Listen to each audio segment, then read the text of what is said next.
Bueno, entonces vamos a hablar sobre la sinapsis química, porque se acuerdan que ya hace 8 días les decía que Eccles y su maestro Sherrington se habían peleado porque decían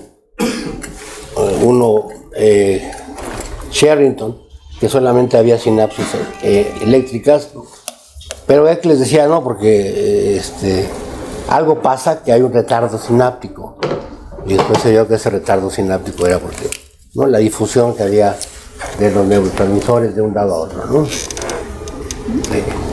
Y bueno, antes de esto, gracias, uno de los que contribuyó mucho a todo esto, bueno, antes que él, fue Anton van Leeuwenhoek. ¿Quién fue Anton van Leeuwenhoek? Fue un... ¿Qué equipo de fútbol jugaba? vendedor de telas de Delfos. Era un cuate que tejía lentes, vendía frotaba lentes, o sea, su hobby era ese. Entonces inventó el microscopio. Para ver la calidad de las telas. Para ver la calidad. Y también para ver su semen. Me imagino. Bueno, digo, porque imagínense, la teoría que había entonces era la teoría vitalista. O sea, nosotros veníamos, según estos cuates, veníamos como soldaditos en los espermatozoides. Entonces eso daba lugar a que no te masturbabas y pues estabas tirando media humanidad. Bueno, 300 millones, ¿no? Es como mucho, ¿no? Y él vio todo lo que podía, lo veía. Y hacía anotaciones. Y además mandaba cartas al Colegio Real de Londres, ¿no? Y le hicieron doctor honorario. Con mucha razón. Y es de las gentes que dicen, si no hubiera habido el microscopio, como si no hubiera habido telescopio, Galileo Galilei, ¿qué hubiera hecho, no? O sea, esa es la parte donde los instrumentos, la tecnología, en mentes privilegiadas, en esos gigantes que decía Isaac Newton, ¿no? Él decía, yo estoy arriba de los hombros de gigantes, ¿no? O sea, sí, contribuyo pero yo he leído estos cuates, ¿no? Entonces sí sé que estoy arriba, entonces, arriba de hombros. Entonces, estos cuates perfeccionan una cosa que son las tinciones. Sí, porque no bastaba nada más asomar. ¿Ustedes nunca tuvieron microscopios, mi alegría? ¿O sí, algo así parecido? Sí, yo tuve uno. Pues yo también. Yo era un niño que no me gustaba, aunque no lo crean, no me gustaba comer. Y mi mamá era de las señoras que le gustaba que sus hijos estuvieran gorditos, porque era el patrón de entonces de niño sano. Pero alguna vez, por azares del destino, escuché que las enzimas degradaban las proteínas. Dije, porque yo le pasaba mi bistec a mi hermana, pero no nos cacharon. Y entonces en esa búsqueda por degradar mi comida y no tragármela, pues me trajeron un juego de química que venía con un microscopio. Y yo no veía bien las cosas, como decía que se veía bien. Porque faltaba esta parte, las tinciones, que hacen posible que se contraste lo que uno está viendo a través del microscopio, ¿no? Entonces, ya el evangelista Purkin, checoslovaco, ¿verdad?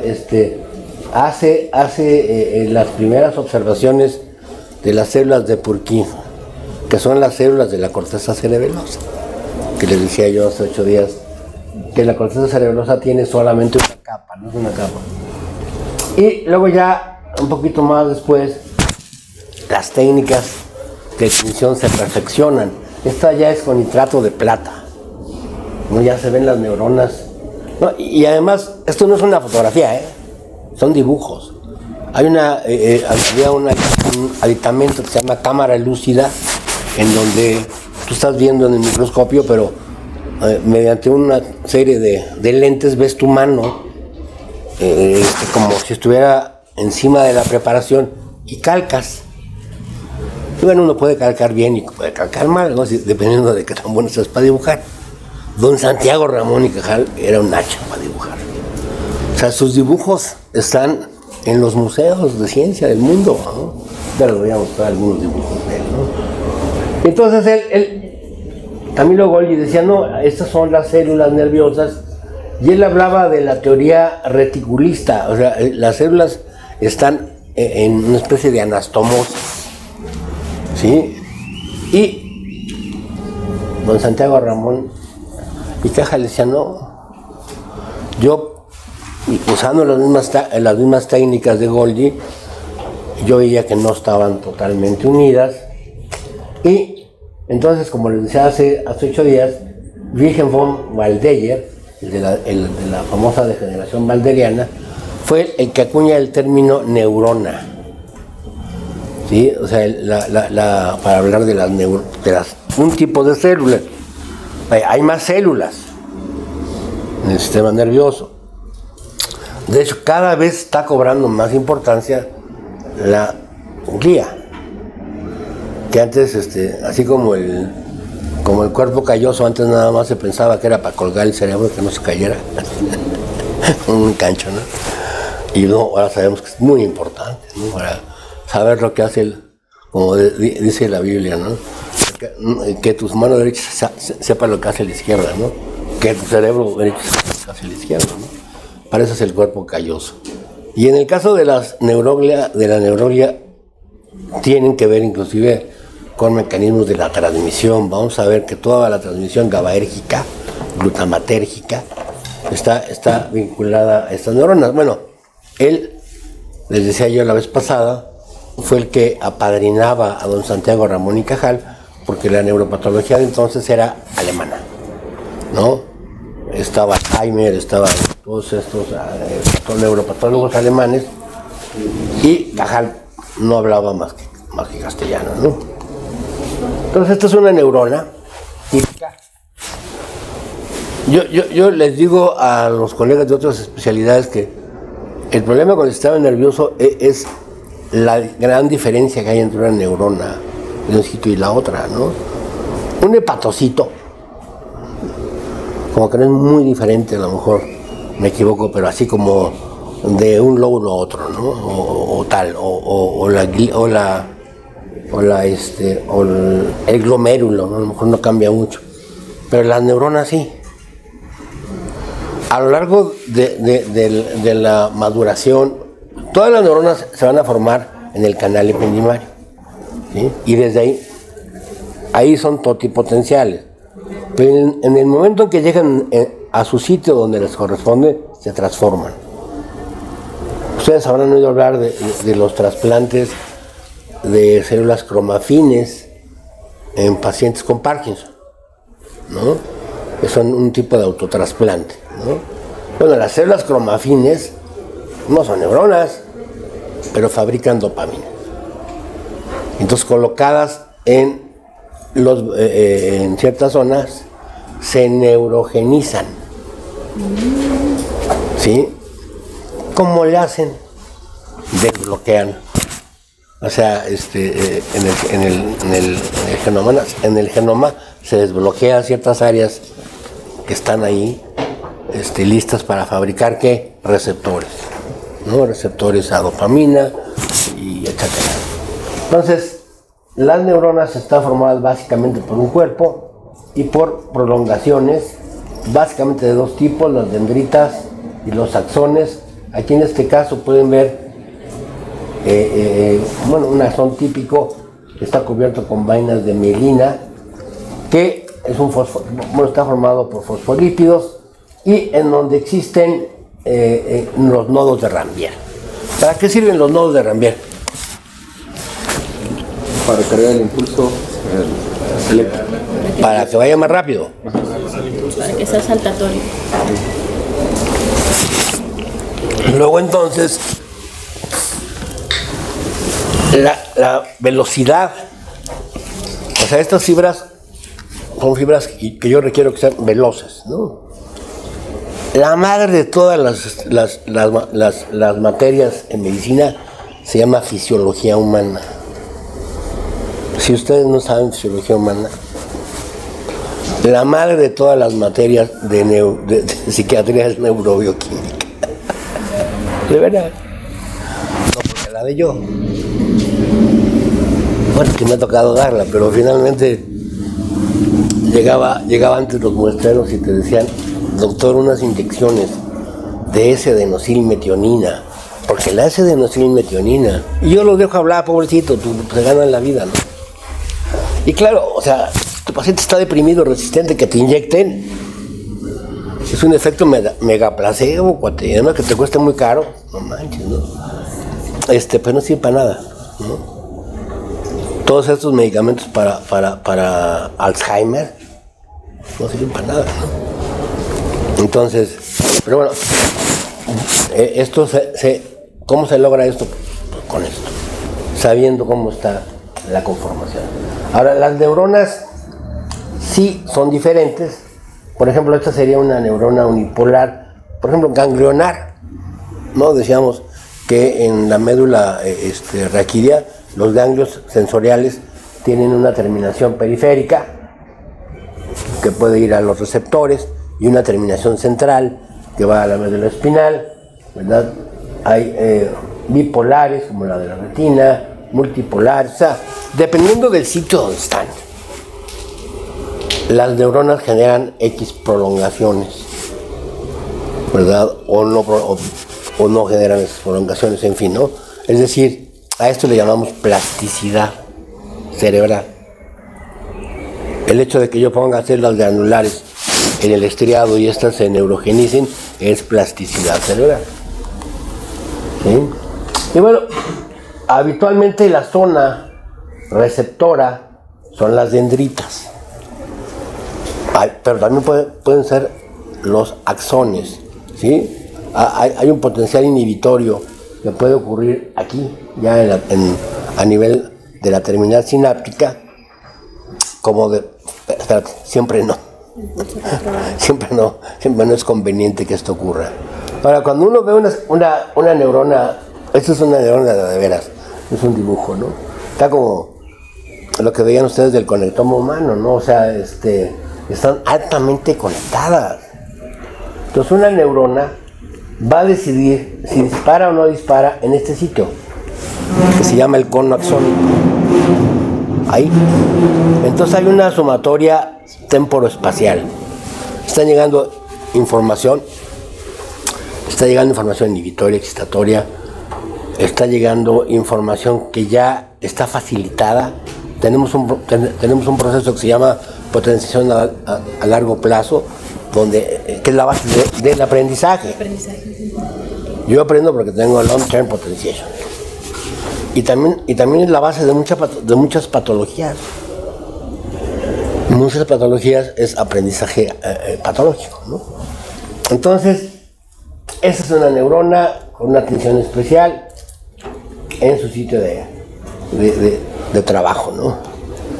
Ya está Sir Charles Sherrington, el profesor de Eccles, quienes comentaba yo que estudiaban el axón gigante de Calamar, y él fue el que establece el concepto de sinapsis y además el nombre de sinapsis, ¿no? Porque no había nombre para este tipo de unión. Las uniones celulares se llaman desmosomas, ¿no? Pero esta es una unión especial, porque es una unión funcional. Inclusive en las sinapsis eléctricas también son funcionales, nada más que son bidireccionales. Sí, por ejemplo, las medusas, las aguamalas, se mueven todas juntos. Esas sinapsis químicas, eléctricas, no son unidireccionales. La gran ventaja de tener una sinapsis química es que no es en una sola dirección, de donde hay neurotransmisor a donde hay receptores. Entonces viene el potencial de acción, ¿verdad?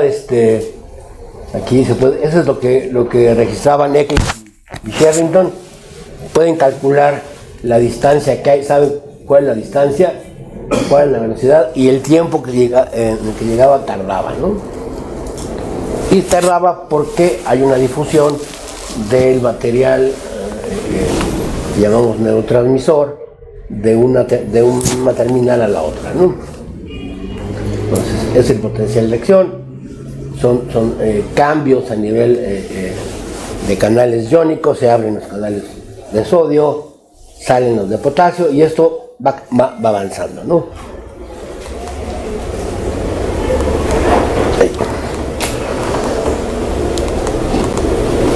Este cuate es Otto Levi, que también se los presenté hace 8 días.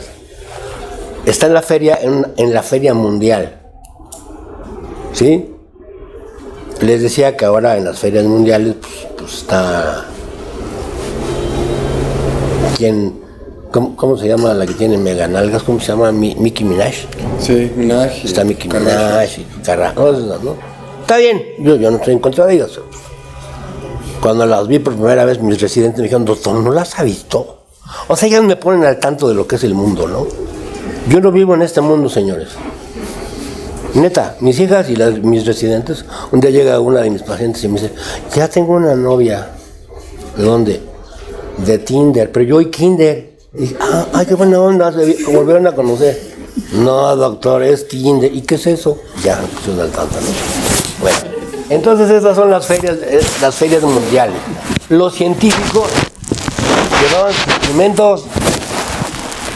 Ese es el famoso experimento de corazón de rana, en donde Otto Levi demuestra que un corazón inervado, corazón B, inervado con el nervio frénico, vago, frénico, si lo estimulan, baja su frecuencia cardíaca, pero también otro corazón que está con Ringer o con una solución fisiológica también cambia.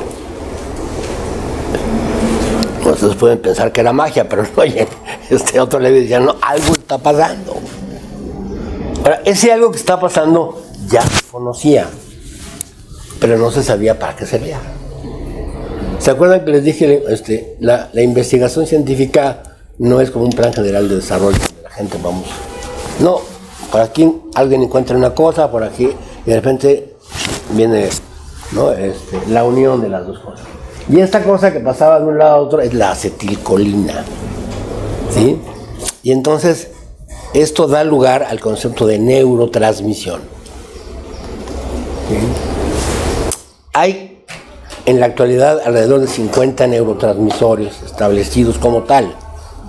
Estos que les presento acá son los llamados clásicos o de bajo peso molecular.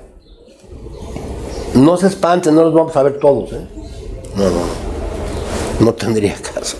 Vamos a ver los más usados en psiquiatría, los que más nos interesan porque son el mecanismo de acción de los medicamentos que empleamos o porque están implicados en las teorías bioquímicas de las enfermedades. Pero mira, van desde gases.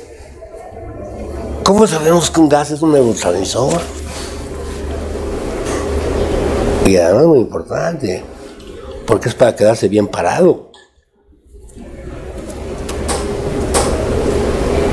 El sildenafil, o sea, actúa ahí, para quedarse bien parado. ¿Pero cómo supieron? Por las enzimas, encontraron las enzimas que fabrican esa cosa. ¿Qué hace aquí esto? ¿Y qué hace el sildenafil? ¿Qué hace? Inhibe la degradación. Exacto. Se queda más tiempo parado. Bueno. Estos son de bajo peso molecular, algunos ¿verdad? Provienen del ciclo de Krebs, de glucosa, otros de ATP, ¿verdad? Algunos son derivados de aminoácidos esenciales, ¿sí? Entonces la clave importante es, otros son péptidos, neuropéptidos, que fueron descubiertos originalmente como hormonas, ¿no? Por ejemplo, el CCK. ¿Saben qué es el CCK? La colicistoquinina, ¿no? Incluso un mexicano me preguntaría, posible para cuando me como un chicharrón, ¿verdad? Se puedan emulsificar las grasas y tralala, tralala. Pero ¿qué hacen el hipotálamo? Hay una cadena de CCK en el hipotálamo y sirve como neurotransmisor. Hay un centro de la saciedad. Ustedes tienen hambre, ¿no? ¿Por qué tienen hambre? Cuando tienen hambre, ¿saben? No cómo es que tienen hambre, sino por qué se genera la señal de hambre. Se Depresión de, Hipoglucemia. depresión de glucosa. baja de glucosa. Las señales no tienen un glucosómetro, sino que tienen... O sea, que en el estómago, pero luego en la frente, porque tú no quieres buscar una tortería, lo que sea, ¿no? Y ya saben el mecanismo de búsqueda. Pero van y comen. Y no se les van a nivelar los niveles de glucosa tan pronto están comiendo. Hay una distensión gástrica. En ese momento hay un reflejo por distensión a través del neumo gástrico que libera CCK en el hipotálamo y seco. Ya estamos hablando. ¿Sí? Eso es importante, ¿sí? ¿Qué pasa, por ejemplo, con la gente que está medicado con olanzapina o que está medicado con mirtazapina, con estos medicamentos que tienen bloqueo de los receptores H1? No se está registrando la saciedad. Se les mueve la saciedad. Está bloqueado esto. Y hay que advertirles. Te va a dar hambre. No se vale que no les diga. Porque no sé cada cuándo vean en el seguro los pacientes, pero si lo ven dentro de 6 meses, va a llegar una super gordota con un cuchillo a asesinarlos, cabrón. ¿Entiendes? O sea, le dices, sí, te va a dar hambre. Pero en vez de tragarte 1 kilo de chocolates, le tragas 1 kilo de zanahoria, o no sé, algo. Y el problema es que te sirves muchas veces. Se te mueve el set point de saciedad. ¿Ok? Entonces, muchas de estas cosas se descubrieron para funciones hormonales y luego se supieron que eran neurotransmisores. Ahora, ¿cómo sé que una molécula es neurotransmisor? Se almacena en vesículas. Todo esto es un protocolo. Tengo que hacer un protocolo. O sea, que se encuentre en el sistema nervioso, pues el agua también se encuentra y no es neurotransmisor. Entonces tiene que ser esto. O sea, no llenan, no todas llenan todo. Pero deben de tener, primero, debe ser fabricada en las neuronas. Eso es a fuerza. Debe ser fabricado por la neurona. La neurona tiene una maquinaria de síntesis, entre paréntesis, enzimas específicas que fabrican el neurotransmisor. 2, se almacenan. ¿Por qué se almacenan? Porque la mayoría de estas sustancias en el citosol, donde se están fabricando, hay enzimas degradantes. Y entonces, de nada me serviría estar fabricando algo para que se degrade, pues lo almaceno. Además, dentro de las vesículas sinápticas, a veces hay otras enzimas que acaban con el proceso de fabricación del neurotransmisor. Hagan de cuenta como las barricas de vino, ¿no? Se acaban añejando. Después, cuando viene el estímulo presináptico, deben estar acoplados a ese estímulo. O sea, llega el estímulo, ¿verdad? Que son corrientes de sodio, pero en el botón terminal sináptico son corrientes de calcio. Calcio. ¿Por qué calcio? Porque las vesículas sinápticas están formadas por miofilamento. ¿Se acuerdan de la tropomiosina y de de estas proteínas contráctiles? Sí. ¿Sí? Entonces sí se ha visto, ya hay microfotografías donde se ve cómo se estacionan las vesículas. En inglés se llaman docking. Es como de los puertos, ¿no? Como de los barcos que llegan y se estacionan. Entonces se estacionan y cuando viene el potencial de acción se liberan. Y no basta que se liberen, ¿eh? Tiene que ser un número importante que está medido de moléculas para que se genere un potencial de acción. Y eso se le llama quantum. Hay un quantum de neurotransmisores que son suficientes para que se genere un potencial de acción o un fenómeno biológico en la célula que sigue, ¿no? Ahora, yo puedo agarrar y decir, a ver, yo no sé si este neurotransmisor esta sustancia parece ser neurotransmisor.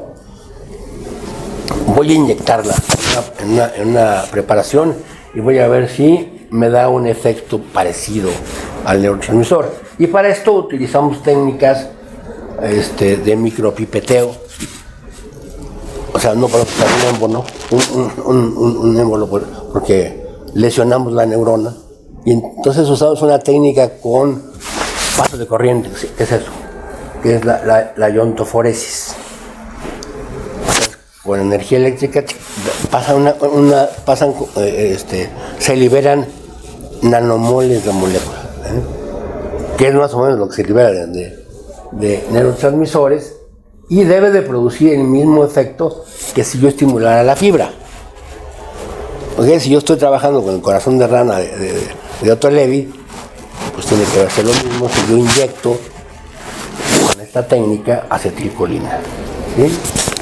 Luego debe de tener agentes o sea, toda la farmacología, agentes que bloquean la respuesta, que llamo antagonistas, agentes que mimetizan, que llamo agonistas.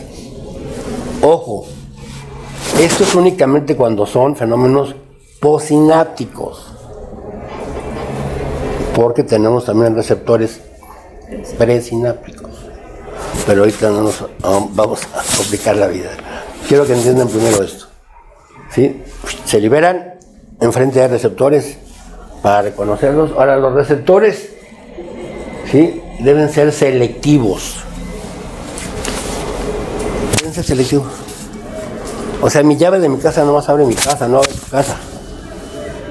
Si estoy en un hotel y tengo la llave maestra, pues ya abro todos los cuartos. La llave maestra es el neurotransmisor. ¿Sí? Si tengo N cantidad de subtipos de receptores muscarínicos y nicotínicos, pues esos habrá algunos medicamentos, unos y otros. Pero la acetilcolina los abre todos. ¿Sí? Es la llave maestra. Y finalmente debe de haber un mecanismo de destrucción. O sea, los neurotransmisores no se quedan pegados de por vida. O sea, lo que hacen es esto. Está el receptor y se sueltan. Si no se sueltan, es un veneno. Es otra cosa. ¿Por qué? Porque si no se sueltan, el receptor se queda inutilizado. Y en neurociencias utilizamos venenos que hacen eso. Que se pegan y no se sueltan. Y entonces, ¿qué hace el receptor? Se introyecta. Y ese veneno está hecho para lesionar las células, una vez introyectado. Bueno, pero normalmente se sueltan. ¿Y qué pasa? Pues se recapturan, o se degradan, o sea, se reciclan. ¿Sí? Entonces, esto es muy importante. Obviamente, esto es lo ideal para los neurotransmisores. No todos lo tienen, ¿no? Vamos a ver que hay algunas excepciones. Entonces, es un botón terminal, presinapsis. ¿Qué hay en la presinapsis? Vesículas. ¿Qué hay en la possinapsis? Receptores. ¿Sí? Aquí está el potencial de acción. Al llegar al botón terminal, se libera, entra calcio, se liberan las vesículas sinápticas, liberan el neurotransmisor y se une a los receptores. ¿Sí? Así son en la realidad, ¿sí? Cuando les pongo esta diapositiva siempre me acuerdo de un chiste de Polo Polo, ¿no? Que cuando vas con tu novia en el coche, ¿verdad? Se te descompone el coche y aunque no sepas ni madres de mecánica, vas así muy salsa y te asomas, como si hubiera una flecha que te dijera, aquí güey, aquí. No sabes.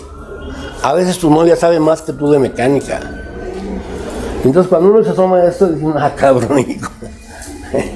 No. Cuando vieron las laminitas, las laminillas en histología, no sabían que estaban viendo. Cuando hicieron el primer tacto en la gínico, no sabían que estaban tocando. Digo, no se parece al cuello de ese cervical de sus novias. Estoy seguro de eso. Entonces, cuando estás haciendo esto, algo que llama la atención es que esto tiene unas bolitas blancas. Son las vesículas presinápticas. Estas no están aquí. Estas bolas grandotas son las mitocondrias. Porque en la sinapsis hay una alta actividad metabólica. No tiene que haber mitocondria. Ahora, esta otra zona está gruesa. ¿Por qué? Son los receptores transmembranales. Esta otra sinapsis, esta es de péptidos. ¿Cómo se? Son más densas, ¿no? Son más densas las vesículas sinápticas, también hay mitocondrias. Y en general, si ustedes ven, hay glía como bloqueando para evitar la difusión. Ahora hay un concepto interesante para algunos neurotransmisores, que es la difusión volumétrica. Por ejemplo, para el GABA. En GABA y en benzo sabemos que hay receptores extrasinápticos.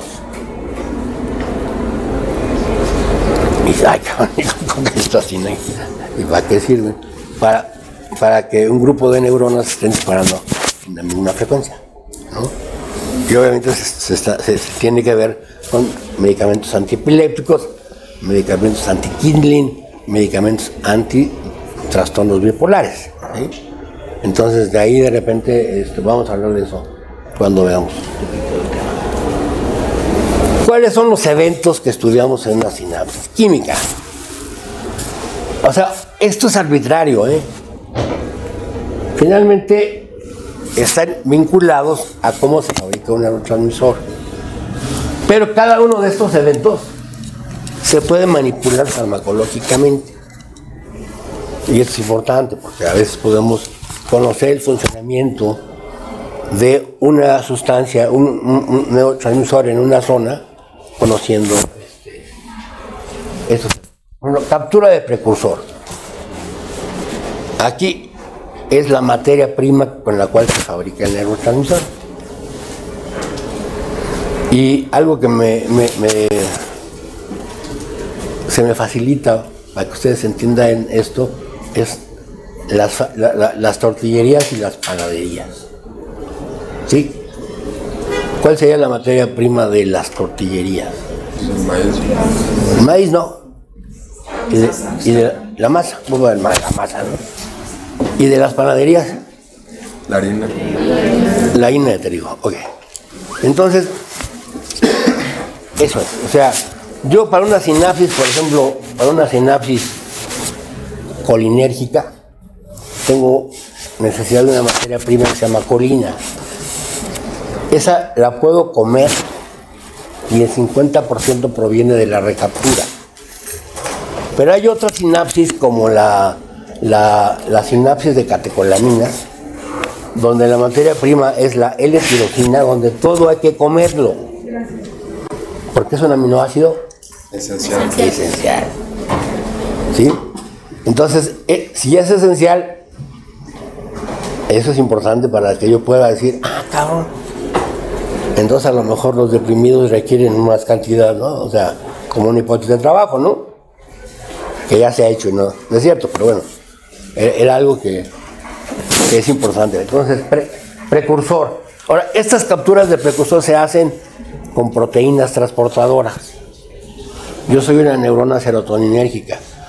¿Cómo sé que tengo que capturar el triptófano? Porque tengo una proteína que transporta el triptófano, ¿sí? Después, la síntesis. Una serie de pasos enzimáticos donde van pasando cosas hasta que se obtiene el neurotransmisor. Luego se guarda. Igual, el almacenamiento es por una proteína. Unas bombas. ¿Se acuerdan de las bombas sodio y potasio? Exactamente lo mismo.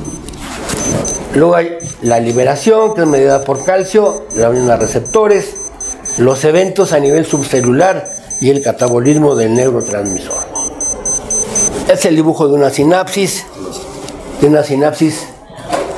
nos está indicando que aquí hay un transportador. Esta es la proteína. Algunos requieren energía y usan ATP. ¿Por qué? Porque están metiendo el precursor en contra de gradiente de concentración y de carga a veces. ¿Sí? Son como las bombas de agua de tinaco de su casa. ¿Todos son tinacos en su casa? o llevan agua del pozo. Es que no sé, como aquí es como Bagdad, en esta zona ahorita que venía, veía casas de campaña en el parque. No manches, ya llegué a Bagdad. Bueno, hay unas cosas que se llaman bombas. Y tienes que estar abusado con la bomba, ¿no? Ya no se apaga, se va a quemar la bomba, ¿no? ¿Qué hace la bomba? Lucha en contra del gradiente de gravedad. Bueno, estas bombas luchan en contra del gradiente de concentración. Adentro está más concentrado que afuera, siempre. Pero no importa, yo necesito a fuerzas de L-triptófano, no importa que esté muy concentrado adentro. Otra imagen metafórica que uso mucho con mis alumnos es el metro. Ustedes viajan en el metro, pobrecitos. La estación Pantitlán me han descrito que es como el infierno de Dante. Sí. Entonces, esto pues hay una cargadora, ¿no? Ok, ahora, habrá algunas que en condiciones fisiológicas ya no se puedan meter más cosas. Otras que hay que burlarlos. Por ejemplo, ¿por qué no doy en Parkinson? En Parkinson, ¿por qué no doy L-tirosina? ¿Para qué doy L-dopa? Porque ese mecanismo está saturado. En condiciones fisiológicas ya no puedo meter más L-tirosina. Entonces engaño a la neurona. Le doy una cosa que ya es un paso adelante, pero además tengo que darlo con un inhibidor periférico, que es la carbidopa. Entonces, yo no quiero que se fabrique dopamina en la periferia, yo quiero que se fabrique en la azotea, ¿no? Eso dicen los farmacólogos, dicen, pues no podemos dar L-tirosina porque no pasa. Pero podemos dar L-dopa, y L-dopa con un bloqueador de la enzima que degrada la dopamina, sí llega al sistema. Una vez que entra el precursor, adentro hay enzimas. Ahora, aquí en esta figura, lo que ustedes ven, este es el transporte axónico. O sea, en el axón hay movimiento de vesículas que cargan enzimas. ¿De dónde vendrán?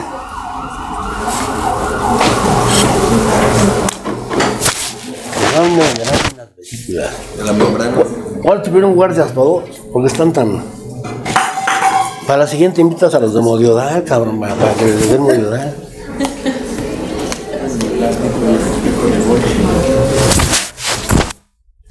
Porque se requiere, estos son proteínas, mis queridos psiquiatroblastos de diferentes órdenes. Y las proteínas se fabrican, o sea, somos médicos. Olvídese del circoanálisis y del pecho bueno y el pecho malo. ¿Qué pasó? Eso no existe. Puros pechos buenos hay.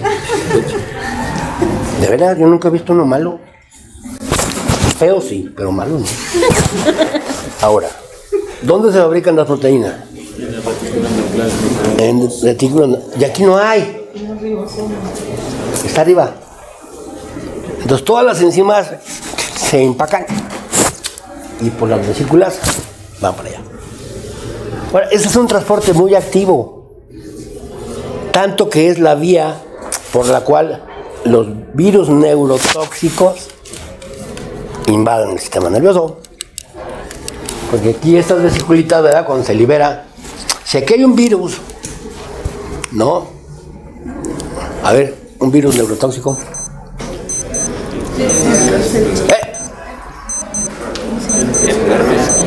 El de la rabia, más frecuente, que no se quieren vacunar ahora. Sarampión de un neurotóxico.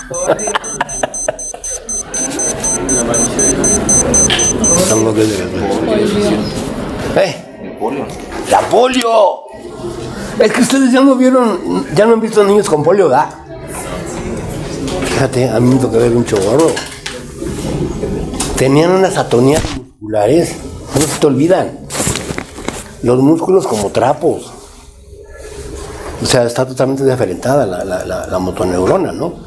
Entonces, el virus de polio, ¿verdad? Se sube aquí y entonces se va por por transporte axonal retroactivo y destruye la alfa-motoneurona, ¿no? También nos sirve a los neurocientíficos para marcar, antes de que hubiera esto de los vectores y esas cosas tan sofisticadas, usábamos una cosa que se llama la peroxidasa de rábano. Entonces inyectabas aquí peroxidasa de rábano, esta se regresa y va pintando la fibra. Ay, esta fibra se conecta allá. Se conecta con esto. Entonces, este transporte axónico es muy importante. Y hay como unos rieles a través de los cuales se conduce toda esta información. Luego, una vez que se ha fabricado el neurotransmisor, se almacena. Cuando llega el potencial de reacción, se libera. Todos los neurotransmisores que se almacenan requieren calcio para su liberación, porque el calcio sirve para la contracción muscular. De las proteínas contráctiles se libera la cantidad X de neurotransmisor y luego va a los receptores. ¿Sí? Ahí está lo que les decía. O sea, cómo del retículo endoplásmico rugoso se están moviendo todas las enzimas. Ahora, hay una preparación in vitro que se llaman sinaptosomas. Yo puedo obtener nada más esto por medio de la ultracentrifugación.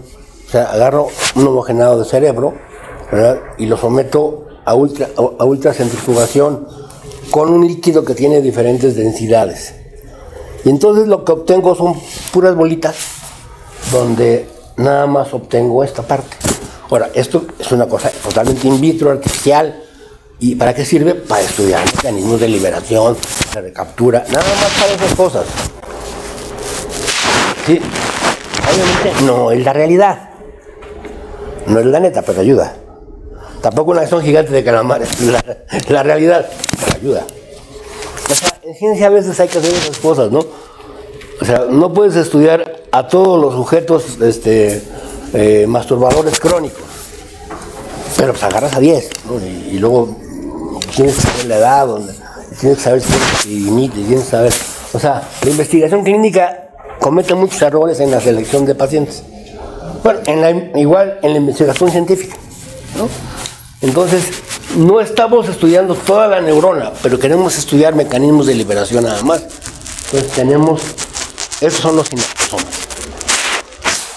O sea, fragmentos de cuando se rompe esto por un mecanismo de transporte, de tensión superficial, se cierran y tienes unas moneditas que puedes ver y que puedes estimular con corrientes o con cargas de X o Y cosas. Luego, el proceso de captura del precursor es activo contra gradientes, es una proteína transportadora, selectivo, saturable. Acuérdense del metro. Ya no caben más, güey. Tienen farmacología propia, o sea, hay farmacología para estas proteínas.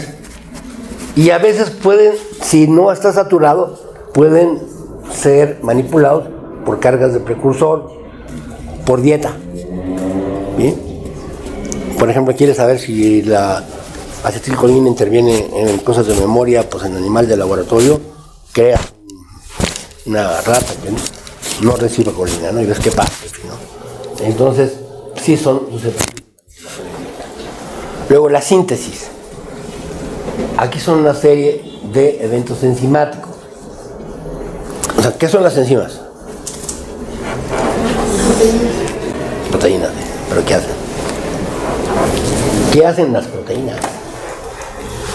Como tenía un maestro de bioquímica que me decía, las proteínas son choricitos, son aminoácidos con choricitos. Entonces, a veces son buenas metáforas. ¿Te acuerdas de los chorizos? Sí, parece chorizo. Catabolizadores. Aceleran. Catabolizan la reacción. Acelera. Catalizan. Sí, entonces, estas enzimas específicas además tienen coenzimas.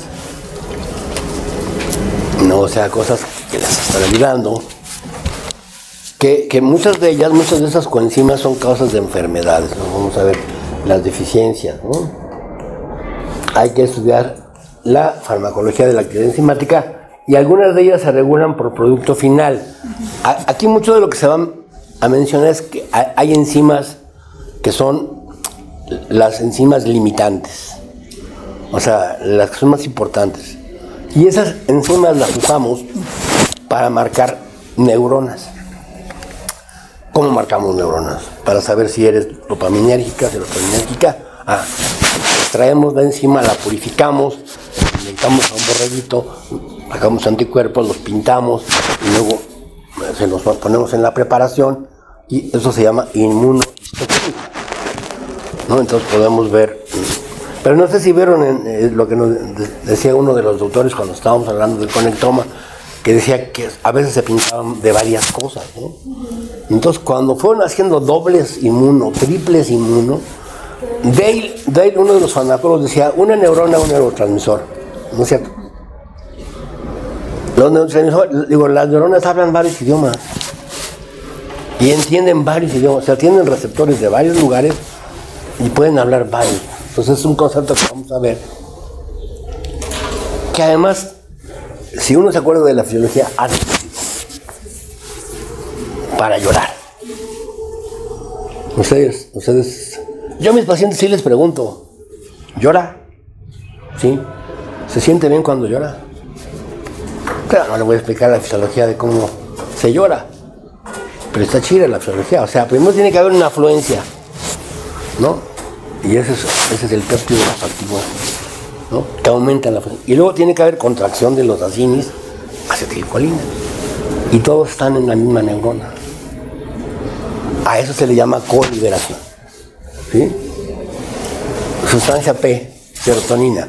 La sustancia P me abre las compuertas al dolor, la serotonina me la cierra, ¿no? Entonces esto es muy importante porque, o sea, una neurona puede tener varios sistemas de neurotransmisión, pero funcionalmente colaboradores, o sea, que están vinculados. No es al azar. ¿Ok? Albert Einstein decía, Dios no juega a los dados, o Marte no juega a los dados, la divina providencia no juega a los dados. Por eso están ahí, ¿no? Okay. La liberación, ya decíamos, es un proceso de exocitosis, acoplada al potencial de acción. Debe de entrar calcio, que es dependiente de voltaje, y se pueden medir. Hay muchas técnicas para medir la liberación. Esto es con una pipeta, se puede medir cuántas unidades se liberan. Ya les decía que no es a tantas unidades un efecto biológico, porque constantemente las sinapsis están chorreando neurotransmisor.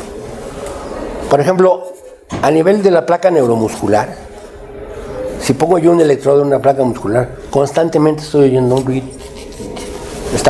Pero no se mueve el músculo. Ahora sabemos que ese chorreo de acetilcolina tiene que ver con el tono muscular. ¿Qué es el tono muscular? Es el estado de semicontracción que todos tenemos. Ahora, para moverlo, tiene que liberarse una cantidad más importante de acetilcolina. Eso está calculado para cada una de las circunstancias. Bueno, entonces, estos son los receptores. Vámonos a la parte postsináptica. Ahora, vamos a ver dos tipos de receptores. Que es un receptor que tiene un canal iónico, llamamos ionotrófico. O sea, el cambio en su estructura cuaternaria de este receptor, cuando es ocupado por un ligando, puede ser un neurotransmisor, fármaco, o sea, lo abre o lo cierra. También hay muchos que cierran. A veces estos receptores son verdaderos multifamiliares. O sea, tienen muchos sitios de unión a varias cosas. Y a ese fenómeno se le conoce como alosterismo. Nuestra hemoglobina tiene alosterismo positivo. O sea, a mayor cantidad de oxígeno, puede captar, sino que chinga. Cuando dices, ay, no mames, qué chingón. Yo me emociono cuando veo esas cosas, cuando vas a Machu Picchu. Chingón. Es fisiología, ¿no? Entonces, y estos otros son receptores metabotróficos. O sea, estos receptores, estos rápidos, placa neuromuscular.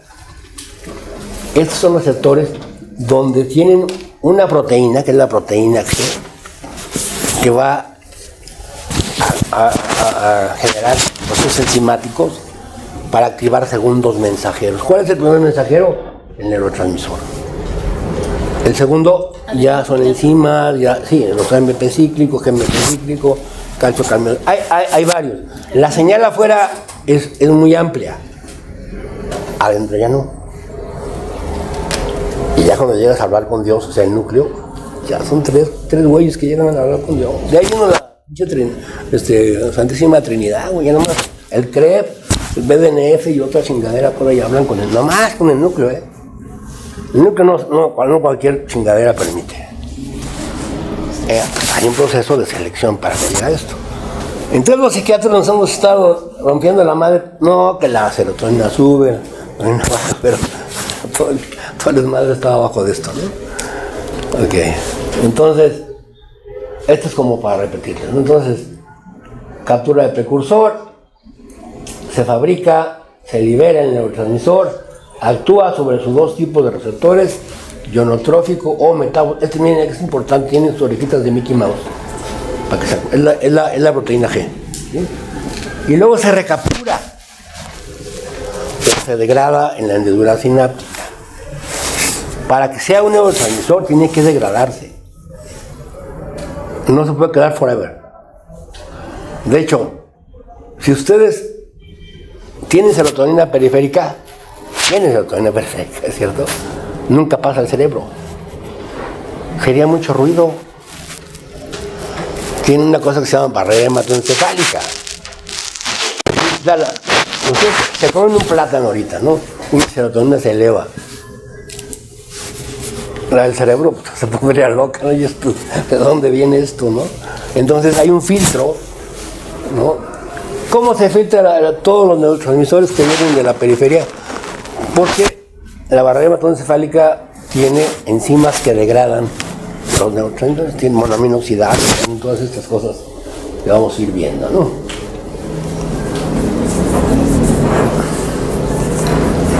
Bueno, aquí es diferentes tipos de sinapsis, o sea, la morfología de la sinapsis, como son axodendríticas, o axosomáticas, y aquí está la sinapsis ya inhibitoria final, ¿no? Antes de... Bueno, eso ahorita lo vamos a ver.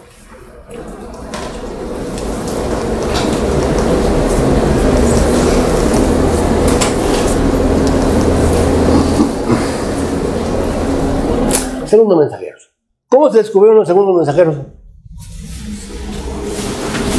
¿En qué sistema?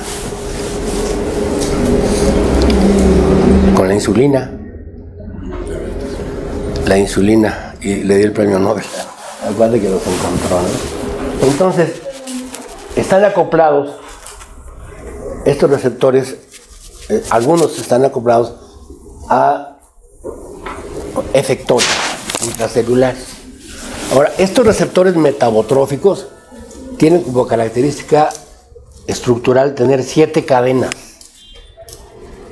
mientras que los receptores ionotróficos tienen solamente 5 cadenas, ¿sí?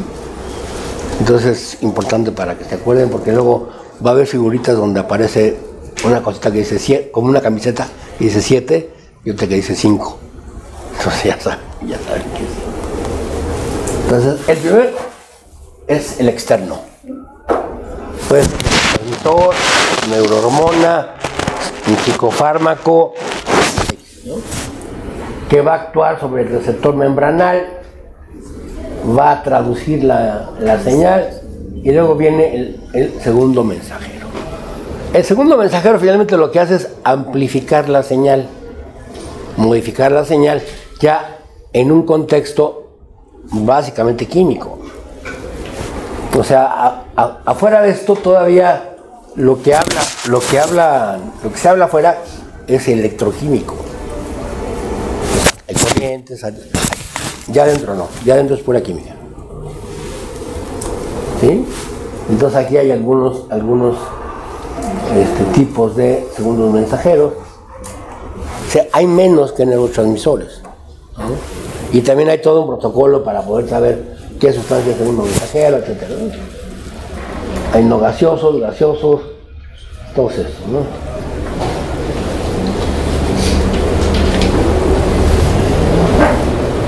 Entonces, por ejemplo, en el caso de la proteína G, que es de los más estudiados, este es un trímero, ¿sí? Heterotrímero, o sea, las tres cadenas son desiguales.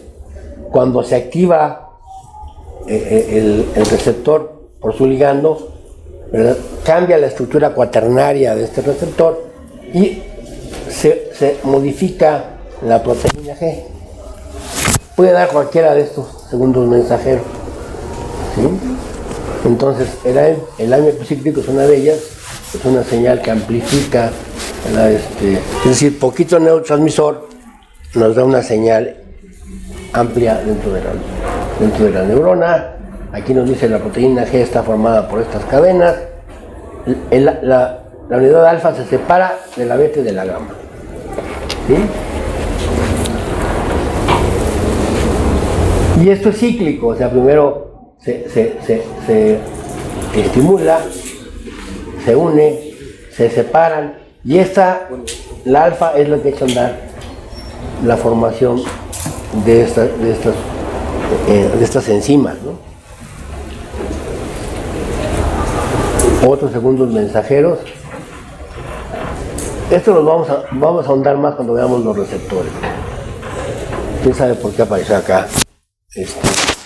Ahora, como ejemplo de lo que les acabo de decir, de todo este rollo que les eché, les voy a hablar sobre la acetilcolina, porque si no queda medio en abstracto. ¿Ok? ¿Alguna pregunta hasta aquí? No.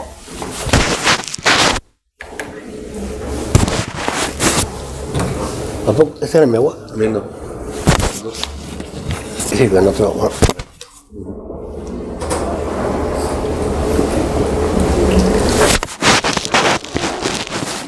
Bueno, entonces la acetilcolina ya se había descubierto previamente, se encuentra en tejido no neural, como en la placenta, y fue Hunt quien lo propuso como un neurotransmisor, y está presente en el sistema parasimpático, ¿no? Y Otto Levy fue el que comprobó, mediante el experimento de los dos corazoncitos, que era la sustancia que se estaba transmitiendo de un corazón a otro. Ok, esta es la acetilcolina.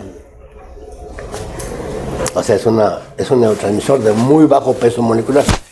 El más pequeño de todos es la glicina. Ese también no es muy grande. Igual, tiene un precursor, colina,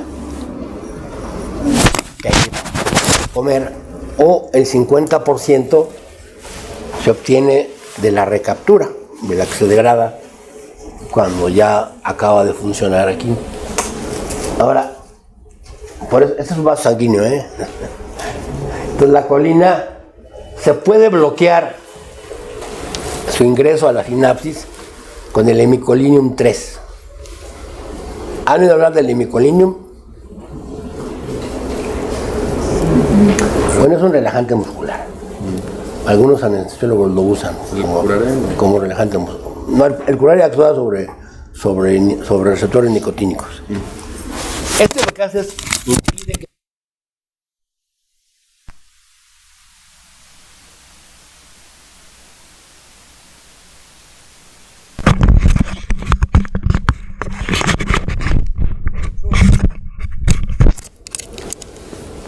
proviene de la glicólisis anaeróbica. O sea, de la mitocondria, es la acetilcoenzima. Ese no lo puedo manipular. Si lo manipulo, caput, muere la neurona, ¿no? Entonces, la unión de acetilcoenzima y la colina es mediante una enzima que en castellano se llama acetiltransferasa de colina. Ahora, el problema con castellanizar las enzimas que leemos en inglés es que luego pensamos que son diferentes. Entonces yo, discúlpeme, pero como me la sé es colina acetiltransferasa, la colina acetiltransferasa. Entonces, si yo quiero saber que una neurona es colinérgica, extraigo CAT, la purifico, le inyecto a una cabra del monte, obtengo anticuerpos, los pinto y entonces veo dónde hay células. Ahorita les voy a enseñar dónde hay células colinérgicas. Y sabiendo dónde están las células colinérgicas, en qué núcleo, digo, cabrón, sirve para la cosa motora. Tiene que ver con la midriasis y con la meiosis, tiene que ver así. O sea, es como se da estos fenómenos, ¿no? Entonces aquí vean que hay también otra sustancia, el besamicol, que actúa bloqueando la captura en las vesículas sinápticas, ¿sí? La acetilcolina toda se almacena en vesículas sinápticas. Tiene mucha demanda a nivel mundial, todo el tiempo se está fabricando. Una vez que llega el potencial de acción se libera y va a actuar sobre dos familias de receptores, muscarínicos y nicotínicos. ¿Sí? Aunque ustedes en su vida hayan fumado, tienen receptores nicotínicos. ¿Sí? De los muscarínicos tenemos 5 subtipos y de los nicotínicos N. Ahora, ¿cómo le hacemos? Antes los pobres farmacólogos agarraban una sustancia y se la echaban a una asa intestinal, ¿no? Ya veían, ahora ya no. Ahora hay un gen, se lo ponen a una célula totipotencial y expresa receptores, ¿no? Y para algunos receptores todavía no hay ligandos. ¿Y cómo se llaman esos receptores que no tienen ligandos? Huérfanito. Se llaman huérfanos. No sabemos qué chingados se le pega, ¿no? Son receptores huérfanos. ¿Sí? Y, bueno, entonces tenemos dos tipos de receptores. Una vez que la acetilcolina actúa sobre sus receptores, hay una enzima que es la acetilcolinesterasa, o en castellano, esterasa de la acetilcolina, la colina que degrada. ¿Y en qué la va a degradar? En colina, ácido acético y agua. La mitad de la colina se recaptura. Ahora, esto crea un problema metodológico en investigación, porque ¿cómo sé el recambio de un neurotransmisor? Es decir, ¿cuánto se está usando? Es muy importante en neurociencia. Y un ejemplo metafórico es la tina del baño. ¿Ustedes tienen tina? ¿Han visto una tina de baño alguna vez? Vean la película Psycho. Esa tina está muy bonita. Además hay una coladera donde se va sangre, en fin, ¿no? El recambio es lo que sale. O sea, ¿cómo puedo hacer? Fíjense bien. Ustedes dan un medicamento. Y ustedes preguntan, su paciente les pregunta, doctor, ¿cada cuándo me la tomo? Cada cuándo me la tomo es para poder hacer un estado estable del medicamento. Esto es que la tina, aunque está abierta la coladera, se siga llenando y no cambie. Es el estado estable. ¿Cuál es el estado estable de la fluoxetina? Tan. A ver, de los R4, cabrón. A ver a cuál les voy a reprobar. ¿Cuál es la vida media? ¿De la floxia? 36 horas. 72 horas es la más. ¿De la floxia? 24 horas. No sabe. Larga, sí. Bueno, larga, sí. También te puede decir un chingo, ¿eh? Te puede decir un chingo también. O sea, ¿qué es un número? 110 horas. Pero tiene otro compuesto que es la norfloxetina. O sea, cuando vas a un protocolo de investigación, te dicen, si está tomando fluoxetina, que se lave 5 semanas. O sea, dicen, pues sí dura un chorro, ¿no? Entonces la vida media, o sea, el estado estable de fluoxetina lo logras a las 5, entre 4 y 5 semanas. ¿Qué quiere decir esto? Que yo lo que me tomo se queda estable. Ya, de hecho, para que mi paciente ahorre, yo puedo darle fluoxetina. Si la vida media es 110 horas, cada tercer día. Nada más que luego son muy babas y se les olvida. Entonces, si ves que es medio tocoso, sí te conviene hacer eso. Un día sí y un día no. Para que ahorres, cuate, mira. Muchas gracias, doctor. Bueno, ahora, ¿por qué les comento esto? Bueno, porque finalmente, ¿verdad? En este caso, se tiene que hacer una nivelación de lo que se está liberando. O sea, cuando quiero medir qué pasa con el recambio de la acetilcolina, no lo puedo hacer fácilmente porque no tengo un producto final. Una cosa es agua, ácido acético, y lo otro se recaptura. Entonces lo que la gente hace habitualmente es marcar radioactivamente la colina. Y es como más o menos saben cuál es la vida media. O sea, qué es lo que pasa con él. Entonces, entonces aquí lo que decía Victoria, el curare bloquea obviamente ese tipo de receptores y tal, ¿no? Aquí está lo mismo que les he dicho, por cortesía de Cartoon Network.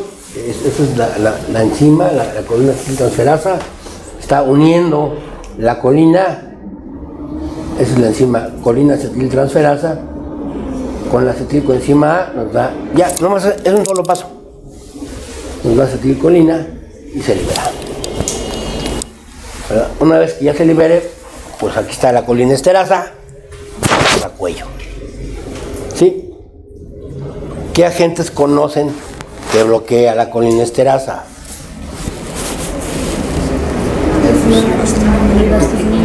¿Quién compró el examen?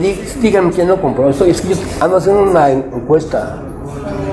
Los de la Morelos creo que todos, ¿eh? Nomás quiero saber en qué cantidad anda el examen. ¿Cuál? No, insecticida no, lo usamos en medicina para tratar gente. La fisostigmina, la neostigmina. ¿En qué lo usamos? En el pene. ¿Y para qué lo usas en el pene? En la miastenia gravis. Nunca me he visto un paciente con miastenia gravis, está así, mire. Y no está dormido, los párpados los usamos muchas veces, entonces se caen por falta de acetilcolina. Entonces les pones fisostigmina o pilocarpina o cualquiera de esas cosas, ¿no? Es una enfermedad autoinmune que afecta los receptores nicotínicos periféricos. Okay. Bueno, tenemos receptores muscarínicos y receptores. Aquí vienen los presinápticos. Perdón por aguarles la fiesta, también hay presinápticos.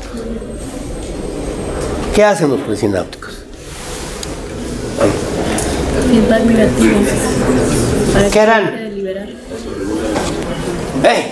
Retroalimentación negativa. Pero ellos no entienden eso. ¿Tienen refrigeradores en tu casa? Hay otra de mis metáforas mamonas. El termostato. ¿No? Esos son termostatos. Y entonces le avisan a la neurona. No hay. O sea, hay un chorro, ¿no? Entonces, estos se están regulando, son muy importantes, porque están regulando los niveles que hay en la hendidura sináptica y están avisando al núcleo para que fabriques más o menos. Y se pueden engañar. Tenemos moléculas, por ejemplo, no en este caso, pero en el caso de las catecolaminas, en el caso de la norepinefrina, tenemos moléculas que engañan a los autorreceptores, ¿no? Una de ellas, la famosa y mítica yoimbina. ¿Para qué sirve, jóvenes? No para lo que están pensando. Sí, todo el mundo piensa. ¿Para qué lo usan los veterinarios? Digo, no lo usamos los seres humanos, ¿eh? ¿Para el pelo? Para aumentar, no es el celo. Para aumentar la monta de los sementales. ¿Sí? O sea, un semental, una vaca, 2 vacas, o sea, se monta con una vaca 2, 3 veces. Ya, le ponen yoimbina y otra vez. Está en otra vaca, no hay que ponerle yoimbina. De veras. Yo eso lo he predicado por todos lados, pero doctor, usted está predicando la promiscuidad. No, güey. Yo soy cronista de la biología, ¿no? Bueno, pero en psiquiatría lo usamos. En psiquiatría se usa el reto con yoimbina como activador de ataques de pánico. Así que si alguno de ustedes tiene la dudosa intención de seducir a alguna novia con yoimbina, tengan cuidado, cabrón. Van a dar miedo. Pueden acabar en urgencias. La edad, o sea, es para gente susceptible, porque ¿qué hace la yoimbina? La yoimbina le informa a la neurona que no hay norepinefrina. Entonces, ¿qué hace? Mucho. Tú estás muy tranquilo dándole yoimbina en el café a la niña y la niña se levanta de un ataque de pánico que se muere, ¿no? Entonces, abusado, chavos. Entonces, vamos a hablar más tarde. Entonces, fíjense, esa es una cosa muy, muy importante de lo que les decía de los receptores. Los receptores de neurotransmisores, cuando están en el mismo sitio o en la misma neurona que fabrica ese neurotransmisor, se llaman autorreceptores. O sea, si yo tengo un receptor en mi neurona colinérgica, cualquiera que sea nicotínico o muscarínico, es autorreceptor, ¿no? O sea, es de mi misma marca, pues. Pero si está en otra neurona, como en esta dopaminérgica, es heteroreceptor. Cuando fuman, el receptor colinérgico está en las neuronas, digo, nicotínico, ¿eh? Este es un cigarrito, no sé si lo han visto o no. El primer cigarro, hay una escala, la escala de Fagerström, y le dice al paciente, ¿cuál es el cigarro que te costaría más trabajo dejar? El de la mañana, doctor. Porque siento cómo se prende mi receptor. Vamos, no mames. Pero están en supresión, ¿no? Entonces sí, efectivamente, el cigarro de la mañana es el que te cuesta más trabajo dejar, ¿eh? Pero luego, sí te haces adicto. ¿Por qué? Porque estás activando un circuito en el núcleo accumbens que tiene que ver con la recompensa. Hombre, el enchiro. Yo tengo un amigo en Barcelona, mi amigo Paco Artigas, que dejó de fumar hace mucho tiempo, ¿no? Aunque no lo crean, en España ya la gente deja de fumar. Pero me dijo, mira, Rafael, yo si llego a los 70, le pongo a los cigarros. Porque a mí me encanta fumar. Y hay gente que le gusta fumar. Entonces, estos son sustancias agonistas y antagonistas de receptores nicotínicos y de muscarínicos, ¿no? Era como se hacía la farmacología clásica. Por ejemplo, la veladona, la atropina. ¿Por qué la veladona? Para que se vieran guapas. Porque tener una mujer con la pupila dilatada era bonito. Pobres, se tropezaban con todo. Bueno, pero estaban guapas. Es lo que hacen, güey, siempre hacen esas cosas, ¿no? Y luego está con el pinche botox así. Y dices, no, ¿qué te pasó, hija? No mames. Me puse, no sé cómo se llama el botox suavecito, ¿no? Tú me dices el otro día. Los polímeros. Una madre así. Sí. Digo, mijita, pero tú tienes 28 años. ¿Cómo te estás poniendo esa chingadera? Mi mamá me dijo. Su mamá se llama Maléfica. ¿De veras? Digo, que tu jefa se lo ponga, sí es entendible, pero tiene 28 años, no mames, diga, ¿no? Bueno, pues igual no la veía, no podían leer, pues no sabían leer, güey, no mames. Si había un guate que les leía las novelas de caballería, ¿no? Bueno, entonces, la veladona, ¿no? Entonces, vamos entendiendo. Todos estos eran receptores, la turocoraína, la pirancepina. Algunos se usan todavía a nivel clínico, ¿no? Por ejemplo, en oftalmología se usan fines de los glaucomas, ¿no? Este es el besamicol y el imicoridium 3, los que bloquean los mecanismos transportadores, ¿no? Pero bueno, más que nada ahorita lo que quiero llegar es a esta. Estos son los sitios en donde están los núcleos colinérgicos. Este es un cerebro de rata. En la nomenclatura histológica de la neurobioquímica se le da la letra CH para acetilcolina. Entonces vean, aquí hay dos núcleos bien importantes que vamos a ver cuando veamos sueño y vigilia, que son los núcleos laterodorsal tegmental y pedúnculo pontino tegmental, ¿verdad? Ahora, en toda la corteza cerebral tenemos acetilcolina. ¿Será por eso que cuando ustedes los mandan a evaluar si un paciente en la unidad de cuidados intensivos tiene un delirio hipoactivo, hay unas tablitas para ver el efecto antimuscarínico de los medicamentos? ¿Se acuerdan? Sí. No se las tienen que saber, nada más tienen que saber dónde están. Yo cargaba mi pinche manualito aquí cuando yo era presidente de aquí, de este antro. Cargaba, mi bata era así como un hámster, ya sabes, los hámsters que traen, ¿no? Todavía no había PDFs ni madres de esas, ¿no? Y sabía dónde estaban. A ver, ¿qué le está dando? Le está dando eso, ¿no? Tantas unidades antimuscarínicas. Pues el paciente no está confuso metabólicamente, está confuso por los medicamentos que le estás dando, ¿no? Entonces, fíjense, ¿no? ¿En qué otros sitios tenemos? En los motores, en toda la actividad motora. Entonces, aquí están las funciones. Orden de conducta motor, agudeza visual.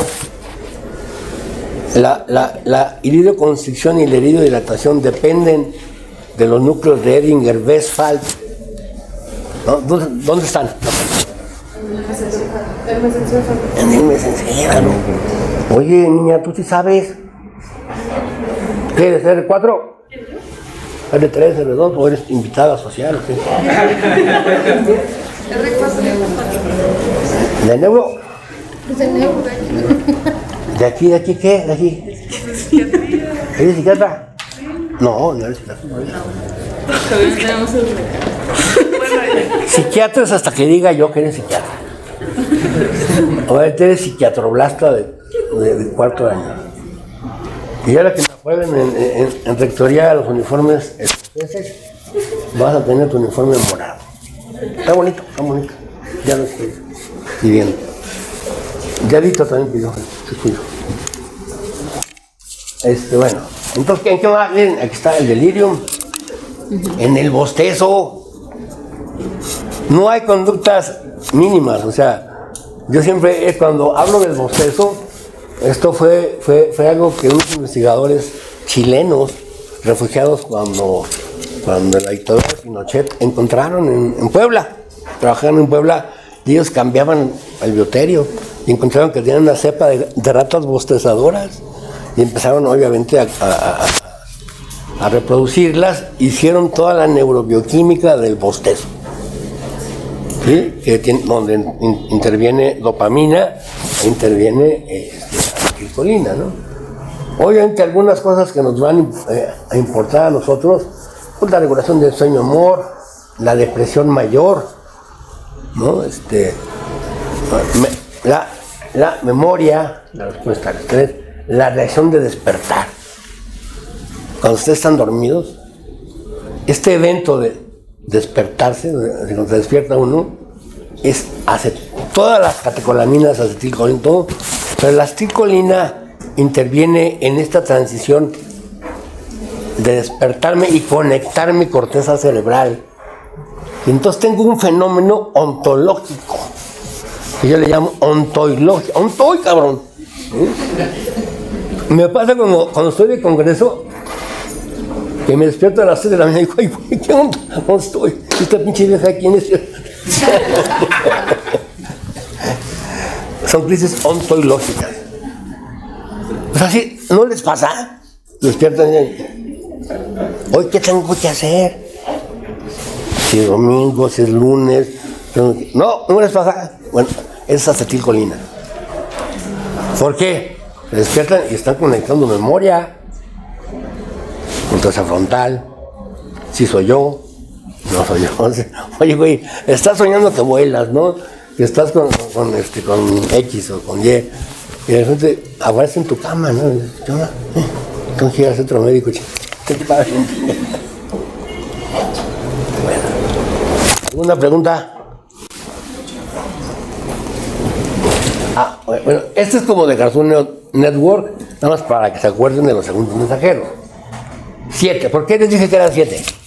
Tienen 7 dominios. Porque tienen 7 cadenas. Entonces este es un receptor metabotrófico. ¿Sí? Entonces, al ser ocupado por su ligando, la proteína G se acopla al receptor, fabrica una enzima y la enzima fabrica el segundo mensajero, que es esta como mamilita. Es una mamilita. ¿Sí?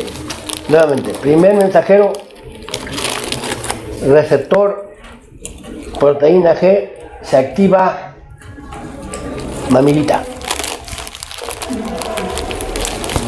Es bien importante esto, no me importa que se sepan si es AMP cíclico. Segundo mensajero. Aquí viene. Proteinquinasas inactivas. Están dormiditas. ¿Sí? Y proteinquinasas inactivas. Entonces se ocupa el segundo mensajero y activa a las proteinquinasas. ¿Sí? ¿Para qué? Para fosforilar. Ven aquí su flechita. Digo, ya así más de peras y manzanas, ya no tengo más. ¿Y qué hacen? Activan factores de transcripción. ¿Dónde están los factores de transcripción? En el núcleo. ¿Qué transcribe ese RNA, no? Esas chingaderas están descompuestas en depresión. Uno se pregunta, a ver, ¿por qué una gente con depresión tiene mal funcionamiento de varios sistemas de neurotransmisión? Si yo circadianamente todas las noches tengo muy bajos niveles de serotonina y no me deprimo, al día siguiente lo recupero. ¿Por qué una gente con depresión no recupera eso? Los mecanismos de regulación que tiene no están jalando. Su termostato, su alimento, como le quieras llamar, esto no está jalando. Y esto nos da una idea que esto es genético. Ahora, en psiquiatría no tenemos enfermedades genéticamente determinadas. Tenemos un concepto que llamamos vulnerabilidad. ¿Sí? De repente decimos, ay güey, en esa familia hay varios con fobia social. No todos tienen fobia social. Hubo un factor extra. En esa familia hay varios alcohólicos. No todos tienen alcoholismo. Algunos no, a pesar de haber estado expuestos a ver al papá y al abuelo, a todo el mundo. Entonces, este concepto de vulnerabilidad se brinca con que hay varios genes que están participando en procesos psiquiátricos. ¿Sí?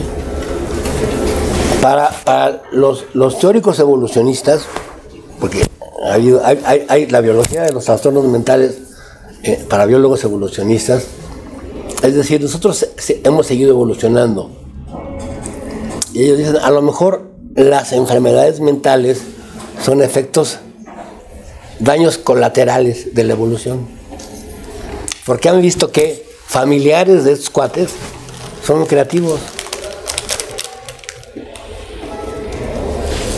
O sea, dicen, ¿cómo es posible que Virginia Woolf tenía trastorno bipolar y tal?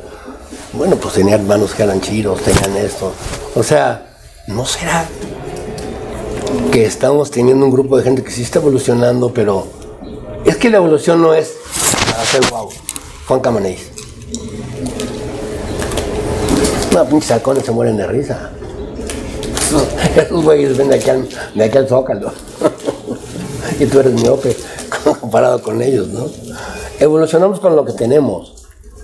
Entonces, al haber presiones a nivel social, quizás se están gestando formas de evolución cerebral que llevan a este tipo de fenómenos.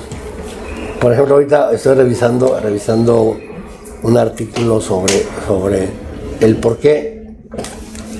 ¿Cuándo se empezaron a dar las ideas delirantes de estar controlado por máquinas? Pero no hace mucho, Revolución industrial. Cuando hay máquinas. Porque antes era de estar controlado por Dios o por cosas así, ¿no? Pero claro, ahorita ya las ideas delirantes son de chips. Y o sea, con la tecnología. Ya está vinculado con la tecnología, ¿no? Mi última paciente psicótica por marihuana era por los Uber. O sea, tenía una bronca con los Uber, ¿no? Pero después la controlaban, le bajaban su lana y cosas así. Pero, o sea, ¿qué quiere decir esto? Que tiene que ver con el contexto cultural en el que está. Y bueno, sí, necesariamente hay una explicación en la cual tú pierdes tu sentido de agencia. El sentido de agencia es el sentido de que yo soy responsable de mis actos. En el momento que no me siento responsable de mis actos, digo, pues alguien más es. Y ese alguien, de alguna manera, me metió un chivo, tal, ¿no? Es muy interesante, ¿no? Yo tenía un paciente que era inventor y traía una gorrita de estambre permanentemente en la cabeza. Pedro, ¿por qué no te quitas la gorra? Se nos escurría el pinche sudor. No puedo, doctor. Y así hasta que un día se metió en el consultorio y me dijo, le voy a enseñar porque no me la puedo quitar. Y tenía papel aluminio. Es para que no se me vayan las ideas. Muy bien, pero... Y es que tengo un invento muy bueno. Y no más, no se lo voy a decir. No, si quieres no me lo digas. Si corre en riesgo tu vida. Voy a hacer propaganda. Voy a pintar en las paredes como los dibujos animados, de tal manera que el metro a tal velocidad se vea como que se estén moviendo. Oh, pero está chingona tu idea. Esa era la idea, ¿no? Pero de esas así, comentaba, pero lo chistoso era que sentía que se le iban las ideas, ¿no? Ahora, cuando eso lo llevas a neurofisiología y registras crónicamente a un enfermo con esquizofrenia, tienen pausas en la transmisión, como ustedes ya no aplican terapia electroconvulsiva, ¿verdad? Sí. ¿Se aplican? Sí, están fundando. Ven que de repente cuando acaba la crisis ahí se queda, y bueno, y lo aplican con electro. No. Ah, bueno. Bueno. Con anestesia. Sin anestesia. Es que hay una cosa que es impresionante, el silencio neuronal. Tú das la crisis, el está totalmente. Ya no se requiere ni que convulsionan. Pero acaba la crisis y como 3 segundos está flat el electro. Y entonces esa es una área de mucha investigación interesante. Que apaga las neuronas. Vaya, ni siquiera en sueños se apagan completamente. Cuando estamos en sueño delta, hay unas despiertas y otras dormidas, ¿no? Pero no ni en coma estamos. Entonces, esta parte es muy interesante. Se estarán reseteando.